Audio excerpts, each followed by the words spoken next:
مہینے میں مارکیٹ میں پہنچا، کیا دیکھا کہ اس کا بیٹا رمضان کے مہینے میں بیچ مارکیٹ میں کھلا کھا پی رہا ہے۔ جب اپنے بیٹے کو اس نے دیکھا تو فوراً اس کے چہرے پر تماچا مارا، کہا مجبور، کیا تمہیں پتہ نہیں ہے کہ مسلمانوں کا رمضان چل رہا ہے؟ اس مبارک مہینے رمضان کے مہینے میں لوگ روزہ رکھتے ہیں، بھوک اور پیاس سے وہ نڈھال ہوں گے، اور تو جو ہے کنویں کے سامنے اللہ کھاتا پیتا نظر آ رہا ہے۔ اس نے کہا بابا جان کیا آپ کھاتے پیتے ہیں؟ کہنے لگا میرے بیٹے میں تو کھاتا پیتا ہوں، لیکن اس کا بھی خیال رکھتا ہوں کہ وہ مسلمان روزہ ہے، کہیں ہمارے کھانے پینے سے اس کو تکلیف نہ ہو جائے۔ رمضان مبارک کے مہینے کا ادب کیا کرتا تھا۔ اب سنو اس ادب کرنے کا اسے حساب کیا ملا؟ جب اس کا وفات ہو گیا، کہاں کا تھا وہ؟ شہر بخارا کا رہنے والا تھا۔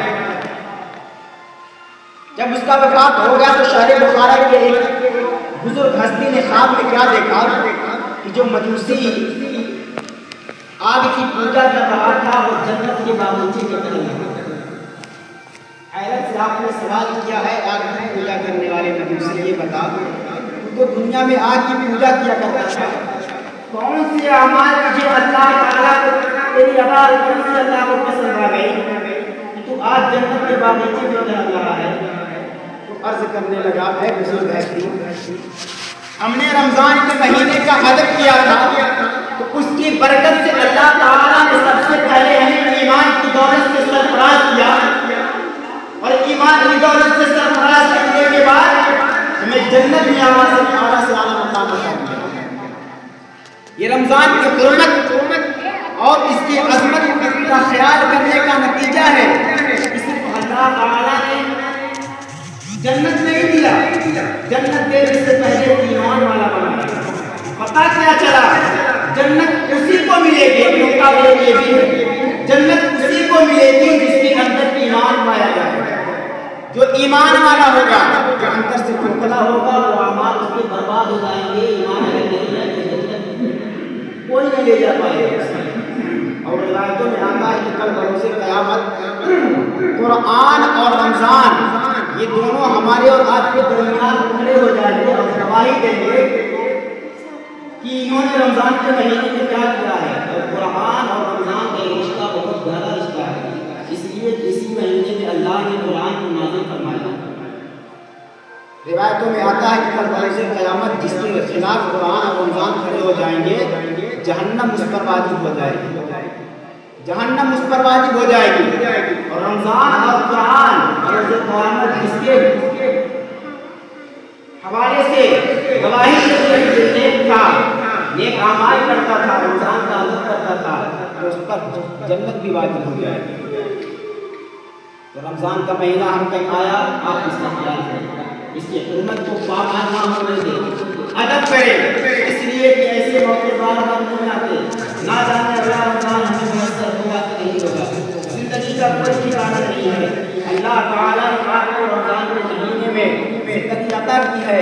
ہم تو شعبان کے مہینے سے ہی دعائیں کرتے آ رہے ہیں، اے اللہ ہمیں رجب اور شعبان کی برکتوں کے ساتھ ساتھ ہماری زندگیوں کو رمضان تک پہنچا دے۔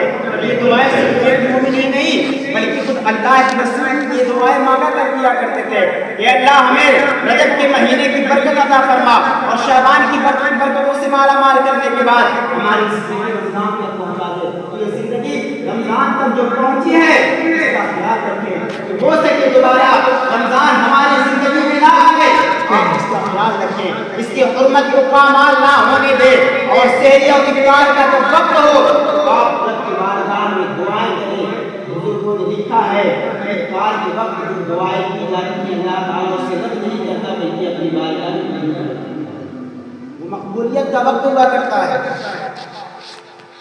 رمضان کی حرمت کا خیال رکھیں، رمضان کے اس مبارک مہینے میں ہم گناہوں سے بچنے کی کوشش کریں، زبانوں پر کوشش یہ رہے کہ گالیوں سے ہم دور رہیں، غیبتوں سے دور رہیں، چغلی سے دور رہیں، موبائل کا اتنا ہی پریوگ کریں جتنا صحیح استعمال کرنے لگے۔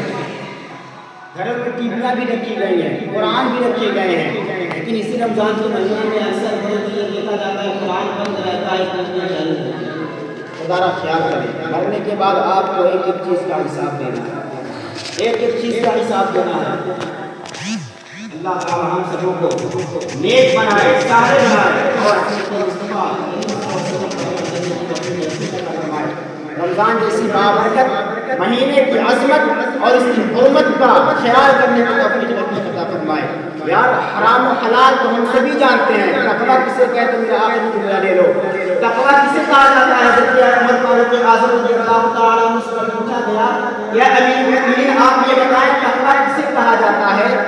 آپ فرماتے ہیں دائیں طرف بھی کانٹا رکھا ہوا ہو اور بائیں جانب بھی کانٹا رکھا گیا ہو، بیچ میں راستہ ہو اور راستہ کم ہو آنے جانے کا، تو دونوں کانٹوں کے درمیان اپنے جسم اور اپنے لباس کو بچا لینے کے بعد اس راستے کو پار کر لینا، اسی کو تقویٰ کہا جاتا ہے، اسی کو تقویٰ کہا جاتا ہے۔ کتنا مشکل کام ہے، ہمارے بغل میں کانٹے رکھے ہوں اور دونوں طرف کانٹے فاصلہ کم ہو، ایسا ہو سکتا ہے، کبھی ہوتا ہے کہ ہمارے لباس یا ہمارے جسم کانٹوں سے ٹچ نہ ہو، تو ان ساری چیزوں سے بچا لینا یہی تقویٰ کہا جاتا ہے۔ آپ جانتے ہیں شراب حرام ہے، جوا حرام ہے، زناکاری حرام ہے، تو ان سب چیزوں سے بچنا رمضان کے مہینے میں یہ نہ سمجھے کہ یہ تقویٰ ہے، یہ تو شریعت کا، اسلام کا یہ حکم ہے۔ تقویٰ کسے کہا جاتا ہے؟ جس چیز کے بارے میں ہمیں شک ہو کہ یہ حرام ہے یا حلال ہے، ہم اس کوئی کام کرنے جا رہے ہیں، ہمارے ذہن میں شک پیدا ہو گئی، ہم جو کر رہے ہیں یہ حلال کر رہے ہیں یا حرام کر رہے ہیں، شک والی چیزوں کو چھوڑ دینا یہی تقویٰ کہا جاتا ہے۔ اور کس کا ہے؟ حضرت امام غزالی رحمۃ اللہ علیہ، یہ چیزیں شک میں ہمیں لانا، کہ شک کے دائرے میں کہ یہ حلال ہے یا حرام ہے، اسے چھوڑ دینا یہی تقویٰ کہا جاتا ہے۔